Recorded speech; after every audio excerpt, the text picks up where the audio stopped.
আসসালামু আলাইকুম প্রিয় দর্শক, রুবেল টেক বিডি চ্যানেলের পক্ষ থেকে আমি রুবেল হোসেন আপনাদেরকে জানাই স্বাগত। প্রিয় দর্শক, আবারও হাজির হলাম বেশ কিছু গুরুত্বপূর্ণ আপডেট নিউজ নিয়ে। দর্শক অবশ্যই ভিডিওটি শেষ অবধি দেখবেন।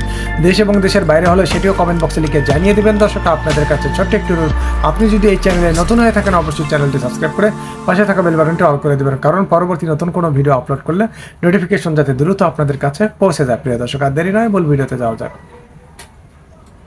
বিএনপির বেশ উঁচু পর্যায়ে দুইজন নেতা, একেবারে সর্বোচ্চ না হলেও সর্বোচ্চ পর্যায়ের খুব কাছাকাছি দুইজন নেতা কামড়াকামড়ি করছেন। এই কামড়াকামড়ি শব্দটা সচেতনভাবে ব্যবহার করছি, কারণ তারা যা করছেন এরকম একটা শব্দই হয়তো সেটাকে এক্সপ্রেস করতে পারে। আমাদের গতকাল অনেকেরই চোখে পড়েছে হয়তো, যেন মাহবুবউদ্দিন খোকন দীর্ঘদিন থেকে সুপ্রিম কোর্ট বারের রাজনীতি করেন, বিভিন্ন পদে ছিলেন। এবারও যে নির্বাচন হয়েছে সেটাই উনি সভাপতি নির্বাচিত হয়েছেন। তিনি জনাব কায়সার কামাল, যিনি বিএনপির আইন বিষয়ক সম্পাদক, তার বিরুদ্ধে একটা সংবাদ সম্মেলন করেছেন। আমি এই সংবাদ সম্মেলনটার লিঙ্ক আমি আমার মন্তব্যে দিয়ে দেব এবং আমরা একটু শোনার চেষ্টা শুনবো। আমি স্ট্রংলি সাজেস্ট করছি। কি বিভৎস সব কথাবার্তা, কি ভাষায় বলা হয়েছে নিজের দলের একজন মানুষের বিরুদ্ধে। অনেকগুলো প্রশ্ন উঠে গেল। ইনফ্যাক্ট আমার কিছু এক ধরনের ব্যক্তিগত অভিজ্ঞতা এবং স্মৃতিও শেয়ার করতে চাই, আজকে এই প্রেক্ষাপট তৈরি হয়েছে বলে। বিএনপি একটা অসুখী পরিবারের মতো এখন, আমি মানি এটা। একটা দল যারা ক্ষমতায় ছিল দীর্ঘদিন, দফায় দফায় ক্ষমতায় ছিল, দলটা জন্ম হয়েছে ক্ষমতায় থেকে, এত বছর যখন ক্ষমতায় থাকছে না তারা, 17 বছর পার হয়ে গেছে এবং আরেকটা ডামি নির্বাচন যেহেতু হয়ে গেছে, ধারণা করা হয় যদি 5 বছর যোগ হয়ে যায় এটা 22 বছরে গিয়ে ঠেকবে। বিএনপি যখন ক্ষমতায় থাকছে না, আমরা বুঝি এসব দল ক্ষমতায় থাকায় বহু মানুষের নানান সুযোগ সুবিধা আছে, ধান্দা আছে, ওগুলো থেকে দূরে আছে। অ্যাটলিস্ট ক্ষমতার যে মোহ সেটা থেকে দূরে থাকা অনেকের জন্য কঠিন হচ্ছে। ফলে পরস্পরের মধ্যে অসুখী পরিবারে যেটা হয়, টলারেন্স কমে যায়, পরস্পরের বিরুদ্ধে লেগে যায়, এই টেন্ডেন্সি আছে।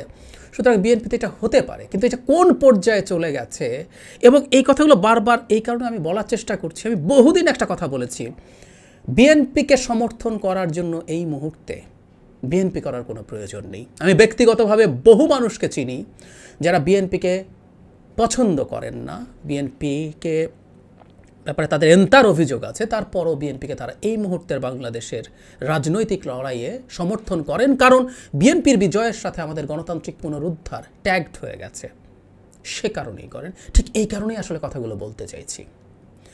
খেয়াল করি যারা মাহবুবউদ্দিন খোকন ভয়ঙ্কর ব্যক্তিগত আক্রমণ করছেন জনাব কায়সার কামালকে। ঘটনাগুলো এরকম, আমি সংক্ষেপে বলি, এখন আসলে এগুলো পাবলিক হয়েছে তাই আমার বলতে আর অসুবিধা নেই।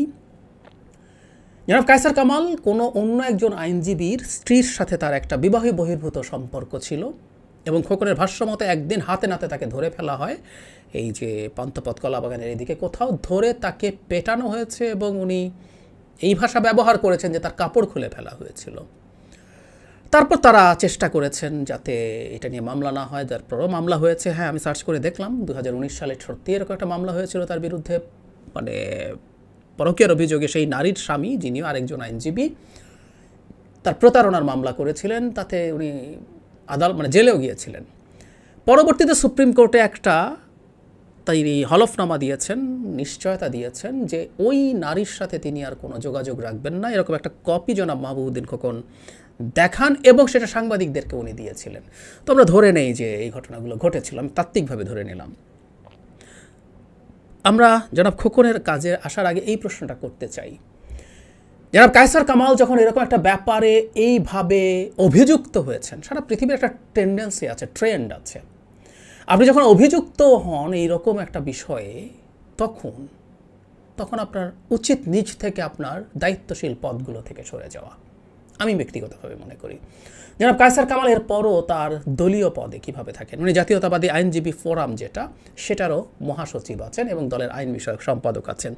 এতগুলো পদে এর পরও উনি নিজে থেকে গেলেন কেন, বা আমি এই প্রশ্ন করতেও চাই তাকে রাখা হলো কেন? এই রকম একটা অভিযোগে অভিযুক্ত এবং যখন উনি জনাব খোকন যদি সঠিক হন, উনি রীতিমতো এফিডেভিট করে বলেছেন দেশের সর্বোচ্চ আদালতকে যে আমি ওই নারীর সাথে আর যোগাযোগ রাখবো না, তার মানে উনি স্বীকার করছেন যে এরকম একটা যোগাযোগ ওনার ছিল। জনাব খোকন বলছেন এরপরে উনি সেই হলফনামায় যা বলেছেন সেটাও রক্ষা করেননি, ওই নারীর সাথে আরও যোগাযোগ থাকতো এবং একটা পর্যায়ে সেই নারীর স্বামী তাকে ডিভোর্স দেন। জনাব কায়সার কামাল সেই নারীকে বিয়ে করেন, তাদের 7 বছরের একটা সন্তান আছে, ইত্যাদি ইত্যাদি অনেক কিছু বলেছেন। বলে তার মানে এই রকম একটা মানুষ আমি ব্যক্তিগতভাবে মনে করি অভিযোগ ওঠার পরও দলের পদে থাকা উচিত না, নিজে থাকা উচিত না, তাকে সরিয়ে দেওয়াটা অন্তত এটুকু হওয়া উচিত ছিল, আমি ব্যক্তিগতভাবে মনে করি। কিন্তু তিনি থাকলেন। এরপর যারা খোকন যেটা করলেন এটা তো আরও ভয়ঙ্কর। ধরুন ওনার মূল অভিযোগ হচ্ছে কায়সার কামাল সরকারের হয়ে কাজ করেছে এবার নির্বাচনে, এবং কায়সার কামাল পর ক্ষুব্ধতার কারণ কি? কারণ আমি ধারণা করি জাতীয়তাবাদী আইনজীবী ফোরাম জনাব খোকনকে বহিষ্কার করেছে, কারণ তারা বলেছিলেন জনাব খোকন যেন শপথ না নেন, কারণ তারা দাবি করছেন এই নির্বাচনে নানান রকম কারচুপি হয়েছে ইত্যাদি ইত্যাদি। আমিও ব্যক্তিগতভাবে মনে করি জনাব খোকন শপথ না নিলেও হয়তো ভালো হতো। যেমন আমরা মেলাতে পারবো জনাব ভিপি নুরুল হক নূর যখন ভিপির শপথ নিয়েছিলেন আমাদের অনেকের কাছে সেটা সঠিক মনে হয় নাই, আমার কাছেও মনে হয় নাই। দলকে তার মানে পুরো প্যানেলই হয়তো ছাত্র অধিকার পরিষদ জিতত, কিন্তু ওনাকে জেতানো হলো। এবং আইনজীবী ফোরাম ঠিক এই অভিযোগটাই করছে যে সরকার এই ট্রিকটাই করেছে, প্রেসিডেন্ট এবং আরও 3 জন সম্ভবত সদস্যকে জেতানো হয়েছে। আমিও তাই মনে করি, এটা হওয়ার সম্ভাবনাই বেশি। তাই তারা আহ্বান জানিয়েছিলেন যেন খোকন যেহেতু সেটা না শুনে শপথ নিয়েছেন, উনি সেই পদে গেছেন, তাই তাকে বহিষ্কার করা হয়েছে, এরকম একটা চিঠি আছে। সুতরাং জনাব কায়সার কামালকে এই নাটের গুরু, যদি এটার প্রেসিডেন্ট আছে কিন্তু মহাসচিবকে নাটের গুরু মনে করছেন এবং অত্যন্ত অফেন্সিভ ভাষায় অর্বাচীন বালক টালক বলে।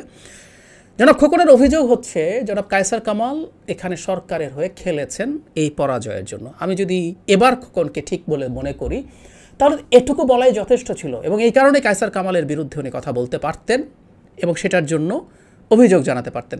সত্যি কথা হচ্ছে এটার জন্য সংবাদ সম্মেলন করা উচিত হয়নি, উনি ওনার দলের ফোরামে ফেটে পড়ে যায় তা বলতে পারতেন, এবং যদি সংবাদ সম্মেলনে করে কথাও বলে থাকেন ওই অভিযোগ করাই যথেষ্ট তাকে অ্যাটাক করার জন্য। আপনি তার নিতান্ত পার্সোনাল কতগুলো কথা নিয়ে যে ভয়ঙ্কর ভাষায় কথা বলেছেন, অত্যন্ত অরুচিকর অশালীন অভব্য ভাষায় কথা বলেছেন, আমি এই জন্যই বলছি কামড়া কামড়ি। আসলে হয়তো তাদের ভেতরের কামড়া কামড়ি এখন এসে প্রকাশ্য হয়েছে, কে কোনখানে কতটুকু স্টেক নেবে। একটা দল ক্ষমতায় নাই, তারা বসে বসে কামড়া কামড়ি করছে, এরকম কামড়া কামড়ি আসলে বহু জায়গায়। আমি ব্যক্তিগতভাবে 2-1টা ঘটনা একটু অল্প শেয়ার করি, খুব বেশি বলতে চাই না। টকশো করতে যাই, টকশোতে প্রচুর আওয়ামী লীগের নেতাদের সাথে কথা হয়। আওয়ামী লীগের নেতারা ইনভেরিয়েবলি একটা কথা বলেন, আমি বলছি না সবাই একেবারে সহি কথা বলেন, তারা কেউ কিছুটা বাড়িয়ে বলেন না তা মনে করি না, কিন্তু একেবারে ডাহা মিথ্যা কথা বলেন বলে আমি মনে করি না। তারা বলেন বিএনপির যারা টকশোতে আসেন তাদের মোটা দাগে প্রায় সবার 2-1 ব্যতিক্রম ছাড়া, জাস্ট 2-1 ব্যতিক্রম ছাড়া প্রায় সবাই পরস্পরের বিরুদ্ধে, তাদের দলের মানুষদের বিরুদ্ধে, এবং বিশেষ করে যারা টকশোতে আসেন তাদের বিরুদ্ধে নানা রকম সমালোচনা এবং বিষোদ্গারের পর্যায়ে কথাবার্তা বলেন, প্রচুর বলেন। আমি আমার আরেকটা অভিজ্ঞতা শেয়ার করি। আমি বিএনপির একেবারে সর্বোচ্চ পর্যায়ের 2-3 জন নেতাকে দেখেছি অন্য অনেক মানুষের প্রেজেন্সে, অন্য রাজনৈতিক দলের নেতারাও ছিলেন, তাদের প্রেজেন্সে দলের মহাসচিব সম্পর্কে অত্যন্ত আপত্তিকর ভাষায়, যে শুনিয়ে বলছেন, তাদের সামনে বলছেন, অত্যন্ত জঘন্য ভাষায় মন্তব্য করছেন দলের মহাসচিব সম্পর্কে। আমি নিজ কানে শুনেছি। তারা রাগঢাক করেন না। হতে পারে একটা বড় দল মহাসচিব হতে অনেকে চায় এবং তাদের পছন্দের মহাসচিব হলে হয়তো তাদের ভালো হতে পারত, কিন্তু দলের একজন মহাসচিবের ন্যূনতম সম্মান অন্য দলের মানুষের সামনে যে রাখতে হবে এই বোধটাও আমি দেখিনি। যে কারণে আসলে সে কথা বলতে শুরু করলাম, বিএনপিকে একটা অসুখী পরিবার বলে তাদের এই প্রকাশ্য, বিশেষ করে এখন এগুলো প্রকাশ্য হয়ে দাঁড়াচ্ছে, কামড়া কামড়ি দেখতে আসলে আমরা কোনোভাবেই পছন্দ করি না।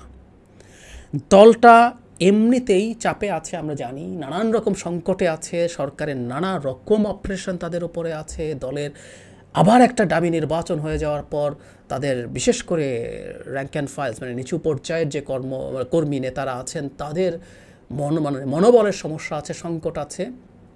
এই সময় দলের এই পর্যায়ে যখন প্রকাশ্যে এরকম কামড়াকামড়ি হয়, এটা কামড়াকামড়ি, এটা নোংরামি, এটা বিভৎসতা। এগুলো না মানুষের সামনে খুব বড় প্রশ্ন বিএনপির ইন্টিগ্রিটি নিয়ে তৈরি করে। আমি রিপিট করছি, জনাব কায়সার কামাল কিভাবে পদে থাকেন তার নিচ থেকেই থাকা উচিত ছিল না, এবং এখানে আইন বিষয়ক সম্পাদক। ট্রু। এবং আমরা বলছি না অপরাধ সবার জন্য একই না, সবার জন্যই অপরাধ একই, অনৈতিকতা সবার জন্য একই। তারপরও যারা আইন নিয়ে কাজ করেন, ডিল করেন, তাদের জন্য হয়তো আমরা একটু বেশি এক্সপেক্ট করি, কিন্তু এত দায়িত্বশীল একটা পদের পরও ওনার কোনোভাবে থাকা উচিত ছিল না। আর সেটাকে নিয়ে এসে যেভাবে জনাব খোকন বিষোদ্গার করলেন, যে অসভ্যতা করলেন, এটা অসভ্যতা। এটা কোনো সভ্য সমাজে নিজের দলের মানুষের বিরুদ্ধে, তার বিরুদ্ধে তার এন্তার অভিযোগ থাকতে পারত। যে কথাগুলো বলেছেন এগুলো গিয়ে দলের ফোরামে উগরে দিতে পারতেন, লিখে বলে দিতে পারতেন, কিন্তু উনি সংবাদ সম্মেলন ডেকে এই কাজটা করলেন। আমি জানি না বিএনপি এই কাজটা, এই ঘটনাগুলোকে খুব গুরুত্ব দিয়ে দেখছে কিনা, বা কতটুকু গুরুত্ব দিয়ে দেখছে।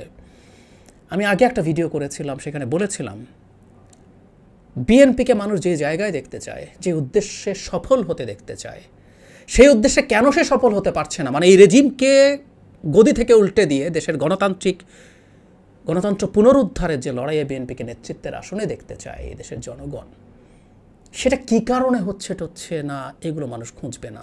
যখন দেখবে বিএনপি দীর্ঘদিন থেকে এটা পেরে উঠছে না, মানুষের আস্থার সংকট তৈরি হবে। আর এরকম কর্মকাণ্ড যদি ঘটতে থাকে এবং সেগুলোর জন্য দল যদি যথেষ্ট গুরুত্বপূর্ণ বা খুবই এক্সাম্পলারি, মানে কি বলে বাংলায়, মানে আপনি উদাহরণ সৃষ্টি করছেন, নজির সৃষ্টি করছেন, এরকম কোনো পদক্ষেপ যদি না নেন, তাহলে বিএনপির ক্রেডিবিলিটি খুবই নিচুর জায়গায় নেমে আসবে। এবং আমি আবারও বলছি, আমার চাইতে দলের নেতারা আরও অনেক ভালো জানেন এই বিরোধী দলে, মানে হয় না যে ঠিক আছে আপনার দল ক্ষমতায় এসছে, আমি আসলে বিএনপিকে অনেক আলাদা জনগণের কল্যাণকামী দল মনে করি না। বিএনপি ক্ষমতায় আসলে বিএনপিকে কেন ক্ষমতায় আমরা চাই, কেন যদি ক্ষমতা নির্বাচন চাই, আসলে ক্ষমতায় চাই কথাটাও ঠিক না। একটা সহি নির্বাচনে যদি তাত্ত্বিকভাবে বলছে আওয়ামী লীগ জিতেতে, তারা আবার আসুক, যদিও তারা 5-7 সিট পাবে কিনা সন্দেহ আছে, তো বিএনপি ক্ষমতায় যাবে চাই। এই কারণে আমাদের নির্বাচনী ব্যবস্থাটা পুনরুদ্ধার হোক। এর মধ্যেই কিছু ভালো মানুষ আছেন, তারা কাজ করতে চান, কিন্তু এর মধ্যে কিছু মানুষ ধান্দা করবেন। বিএনপিকে আমরা আগে ক্ষমতায় দেখেছি। সো আপনি ক্ষমতায় গেলে সব কামড়াকামড়ি করেন, আপনি বিরোধী দলে বসে বসে ক্রমাগত বিভিন্ন লেভেলে কামড়াকামড়ি। আমি অত আলোচনা করছি না, পত্রিকায় প্রচুর নিউজ আসে, ওই জেলায়, ওই উপজেলায় কমিটি হয়েছে, আরেক কমিটি সেটা মানছে না, তারা ওকে পিটিয়ে বের করে দিচ্ছে, মারামারি করছে, কাটাকাটি করছে, একটা কমিটি তৈরি করে ফেললো, আরেকজন আরেকটা কমিটি দিয়ে দিয়েছে। দেখেছি তো আমরা, এগুলো পাবলিকলি নিউজ পেপারে আসে।